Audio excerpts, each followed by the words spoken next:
என்னுடைய உடன் பிறந்த தம்பியைப் போல என்னோட பயணிச்சிருக்காரு. நான் ஒரு வழக்கறிஞரா அவருக்கான ஒரு வழக்கு நடத்துனதா அப்படி பார்க்கல. 2வது நான் அவங்க என்னைய அணுகி நடத்தின வழக்கம் இல்ல. இது நானே ஒரு சமூக அக்கறையோடு நானே முன்வந்து என்னோடு சேர்ந்த சக வழக்கறிஞர்கள் முன்வந்து எடுத்துக்கொண்ட வழக்கு தான் அந்த இளவரசன் வழக்கு. அந்த நத்தம் கொண்டம்பட்டி, அண்ணா நகர் 3 கிராமங்கள் எரிக்கப்பட்ட, அடித்து நொறுக்கப்பட்ட அந்த வழக்கு என்பது. இளவரசன் திவ்யா காதல் என்பது ரொம்ப இயல்பானது. அவர் 2 பேரும் ஒரே பகுதியை சார்ந்தவங்க. இவருக்கு நாய்க்கங்கொட்டாய், அந்த பொண்ணுக்கு செல்லங்கொட்டாயின்னு பக்கத்திலே ஒரு 1 கிலோமீட்டருக்குள்ள. 2 பேரும் ஒரே கல்லூரியில் படிக்கிறாங்க, ஒரே பேருந்தில் பயணிக்கிறாங்க, ஒரே பேருந்து நிறுத்தத்தில் ஏறுறாங்க இறங்குறாங்க.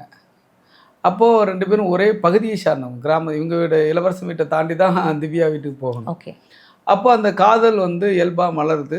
இளவரசன் உண்மையிலேயே ஒரு காதலுக்கு மரியாதைன்னு சொல்லுவாங்க இல்லையா, அந்த அளவுக்கு மரியாதையான ஒரு நபர் மட்டுமல்ல, அவர் காதலித்த காதலுக்கும் காதலியின் மீதும் மிகப்பெரிய மரியாதை கொண்டவர். அந்த பொண்ணை வாங்க போங்கன்னு தான் கூப்பிடுவார்.